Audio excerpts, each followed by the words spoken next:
ایک دن شہزادی زرنیشا محل کی چھت پر بیٹھی آسمان کو تک رہی تھی۔ اچانک اس کا جادوی قالین ہوا میں ہلنے لگا۔ الفاٹیو زرنیشا، آج ہم ایک خاص مہم پر جا رہے ہیں، قالین نے خوشی سے کہا۔ کہاں جا رہے ہیں؟ شہزادی نے حیرت سے پوچھا۔ ایک گمشدہ جزیرہ ہے جو ہر دن اپنی جگہ بدل لیتا ہے۔ کہتے ہیں وہاں خوشی کا درخت ہے جس کا پھل کھانے سے دل ہمیشہ خوش رہتا ہے، قالین نے بتایا۔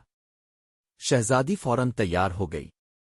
وہ اپنے سنہری لباس میں قالین پر بیٹھی اور دونوں ہوا میں بلند ہو گئے۔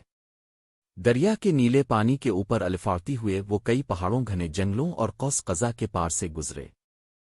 راستے میں انہیں ایک عقلمند کچھوا ملا جو دریا کے کنارے آرام کر رہا تھا۔ گمشدہ جزیرے کی تلاش میں ہو؟ کچھوے نے آہستہ سے پوچھا۔ ہاں، شہزادی نے جواب دیا۔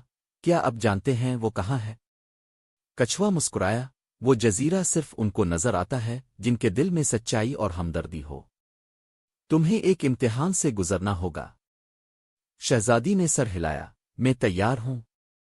پہلا امتحان ایک گرتی ہوئی کشتی کو بچانا تھا۔ شہزادی نے فوراً قالین کو نیچے اتارا اور کشتی میں سوار بچوں کو بچا کر کنارے پر لے آئی۔ بچے خوش ہو گئے اور شہزادی کو دعائیں دیں۔ دوسرا امتحان ایک زخمی مرغابی کی مدد کرنا تھا۔ شہزادی نے دریا کے کنارے بیٹھ کر اس کے پر مرہم لگایا اور پانی پلایا۔ جب یہ دونوں کام مکمل ہو گئے، قالین آہستہ آہستہ چمکنے لگا۔ اب ہم جزیرے کے قریب پہنچ رہے ہیں، اس نے کہا۔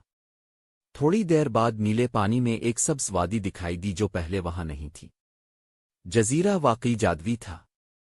وہاں رنگ برنگے پھول، سنہری پرندے اور ایک بڑا سا درخت تھا جو چمک رہا تھا۔ شہزادی نے درخت کے قریب جا کر اس کا پھل چکھا۔ جیسے ہی اس نے ایک نوالا لیا، اس کا دل خوشی سے بھر گیا۔ قالین نے بھی ہنستے ہوئے کہا، تم نے یہ جزیرہ اپنی نیکی سے حاصل کیا ہے۔ شہزادی نے وعدہ کیا کہ وہ یہ خوشی دوسروں میں بھی بانٹے گی۔ شام کو دونوں واپس محل کی طرف روانہ ہوئے۔ شہزادی کے دل میں جزیرے کی خوبصورتی اور خوشی ہمیشہ کے لیے بس گئی۔